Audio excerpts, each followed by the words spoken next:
Hi everyone, hope you're doing well from wherever you're watching this channel, depending on your time zone. Now, we saw demolition happening in Mathare, it happened in Mukuru, it is happening in Gikomba, and it is all over. As demolition is going on, the previous video of William Ruto and Gachagwa's remarks on eviction and demolition re-emerged, where Ruto was saying that it is going to mark an end of demolition and eviction of people without notice and without where they are being taken to.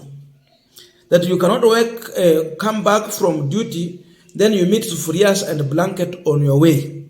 Nyumba ishabomolewa haiko. Those videos emerged, where Gachagua was also alluding to the same. So in all this, it has reached a point whereby Gachagua is now doing what Ruto was doing to Uhuru Kenyatta. Ruto was in government, but he was criticizing the government. So he was providing an opposition within the government. Gachagua is already doing that. If Ruto is not aware, let him be informed that the opposition is now building from within. Gachagua is still standing with this statement that they were very clear that before any demolition will take place, first of all, that matter should be presented in the security committee for discussion with the people on how demolition will take place, how long they will be given a notice, and where are these people being taken to. He's repeating what he said because what is happening is opposite of what he said. Besides this, there is another statement that I want us to look into because this one is involving William Samoei Ruto directly. But first of all, listen to this issue. Our administration made it very clear that where there is a court order, before it is implemented, that matter must be discussed in the respective security committee so that one, it is done in a humane manner. Number two, you decide where those people will go. You cannot come in the dead of the night, evict people, demolish their shelters, and leave them out there. Hiyo ni mambo hatukubaliani naye. So I still want to find out, County Commissioner, that matter that happened in Gikomba. Did our officers oversee it? If they did, tutakuwa na shida. Because tulikubaliana ya kwamba we shall not give security to anybody to demolish structures, shelters, houses, business premises, unless and until the matter has been discussed extensively in the respective security organ so that people are dignified, so that property is not destroyed and people are not left to be destitute, because our administration wants to dignify the people of Kenya. And I want to say, DG, let's be very careful. Let's be very careful. Let us not have a war with wananchi. Tusipigane na wananchi wale walituchagua. Let us be empathetic.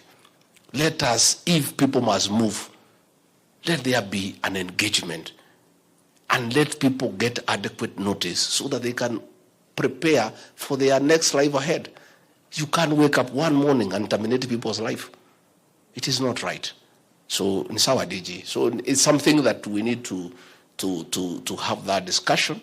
And that is why we stopped provision of security for demolitions and evictions, so that it can create a mechanism for discussion and consultation so that people are dignified. Now, before this statement, this is what Gachagua had said earlier, of which now he is repeating in the statement. Rais ametoa agizo ya kwamba kama iko court order ya ubomoaji ifike katika kamati ya usalama ya sub county, ijadilianwe polepole, kujulikane kama lazima watu waondoke, wanaondoka wanaenda wapi. Number 2, hakuna watu watatolewa makao na njia ya kinyama na ya kikatili ambayo imekuwa ikifanyika hapo mbeleni.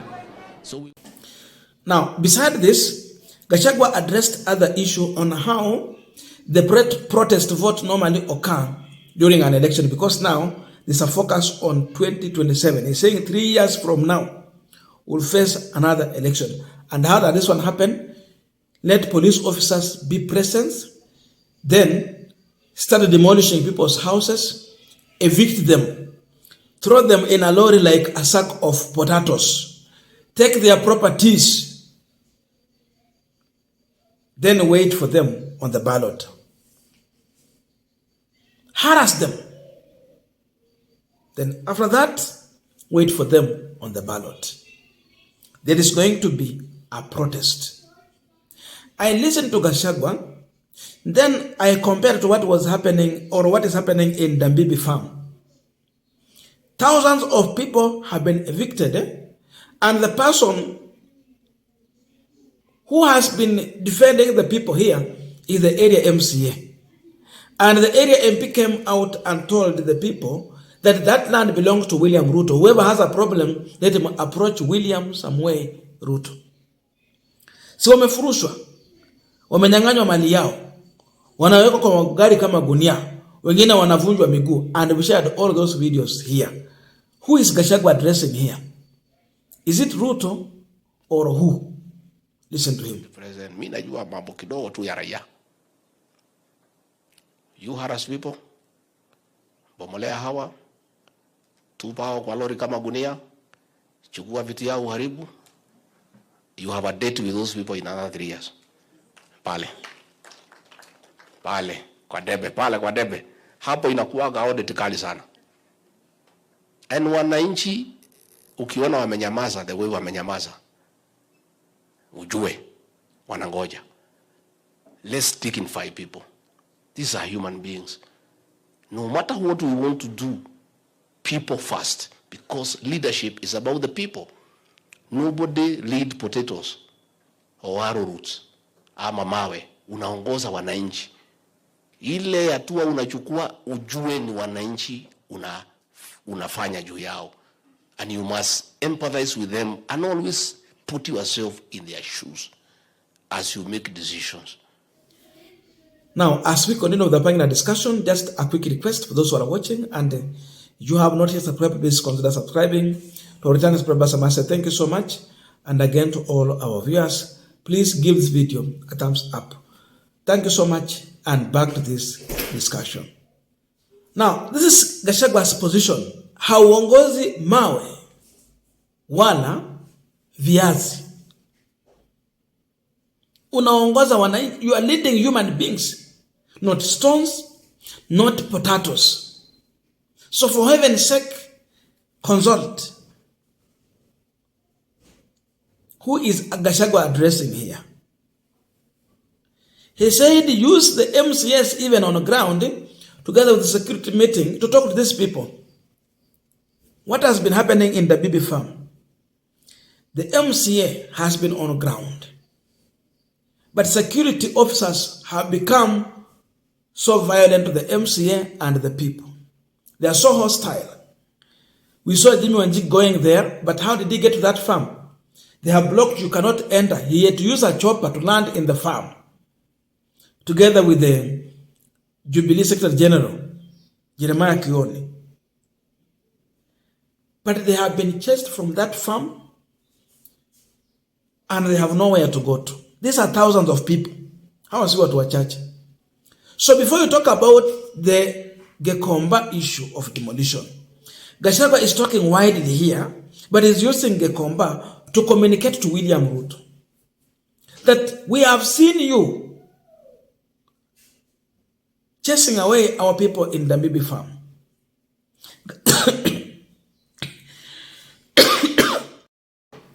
Ask yourself a question.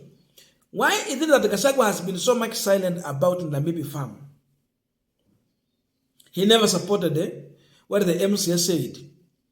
But now he's coming out to speak. There's an MCA there. Never consulted an MCA. So this message is one directed to William Ruto. The Dambibi farm people are from Mount Kenya, where Gachagua is coming from. So you are leading a community that is being evicted from their own land. It has reached a time where Gachagua now has to take aside. Either defend the community or live with William Ruto in peace for 5 years and wait for a rejection and a protest in Mount Kenya. So Gachagua is already providing an opposition within the government. If Gachagua will work with Ruto in the next election, then we cannot guarantee that. Not unless Ruto is forced to embrace Gachagua. Because you look on how he's operating, Ruto is not more concerned of, having Gachagua as his running mate in the next election. But Gachagua now, the position that he's taking, if he will continue with this, it is going to injure William Ruto. He will be forced either to take a reverse and avoid eviction and this demolition. Imagine they are demolishing, then the person who claims the property, wanasema ni ya Mheshimiwa Rais. So Mount Kenya people are now suffering under William Ruto. We have seen Luyas and Luo suffering under William Ruto. So ukiongea mambo ya Mathare, ukiongea mambo ya Mukuru, kwa Ruben Mukuru kwa Njenga and all those places. Challenges are a few in the town and in the city.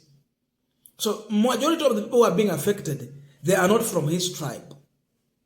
So imagine what can happen on ballot. We shared another video here where a mother was crying as she explained how his son, a sick son, was killed during a demolition by the tractor operator and the police officers who were watching in silence.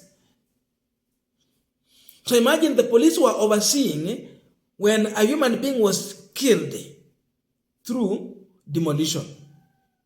So what is the work of police officers? Are they still safeguarding lives? They are no longer safeguarding lives, but something else in the interest of someone, but not the entire people of this country. So Gachagua is deciding to wash his hands clean in this issue, because most of the people from Mount Kenya have been affected in a big way. But how wish Gachagua will be defending all Kenyans across the country, not wait until your own people from your own community has been touched. It is when you speak. How wish. But that is the situation. So Gachagua is back to his position the way he said after they took an oath of office. Mambo ya demolition without consultation is over. But Ruto is on it. What he said is totally opposite with what he is doing. So the same way Ruto was providing opposition to Uhuru Kenyatta, to some issues where even Uhuru was right, is now the same way Gachagua is providing an opposition to William Ruto, whereby in the most of issues, William Ruto is wrong.